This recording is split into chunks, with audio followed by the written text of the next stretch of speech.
গল্প অনেক কথা চলেছে, কিন্তু আজকে আপনাদের আমি একটা কথা দিতে পারি আমার তরফ থেকে। আমি সৃঞ্জয় যতদিন আমার হাত ছাড়বে আমি ওর হাত ছাড়বো না।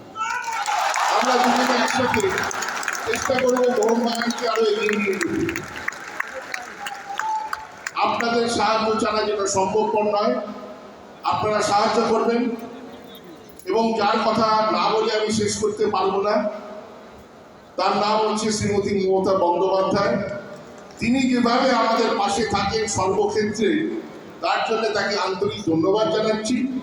তিনি আমাদেরকে আজকে আসতে পারেননি, কিন্তু শুভেচ্ছা বার্তা পাঠিয়েছেন আমাদের সবার জন্য। তার জন্য দিদি আপনাকে আমরা নমস্কার জানাচ্ছি। এবং আপনাদেরকে একটা সত্যি কথা বলি, দিদি কিন্তু কোন ক্লাবের সাপোর্টার জানেন? বলতে পারবেন? দিদি মোহনবাগানের সাপোর্টার। বলবেন না, কিন্তু দিদি মোহনবাগানের সাপোর্টার। সেই জন্য ভালো লোকেরা সবাই কিন্তু মোহনবাগান সাপোর্টার, এটা নিয়ে কোনো থাকতে পারে না। আর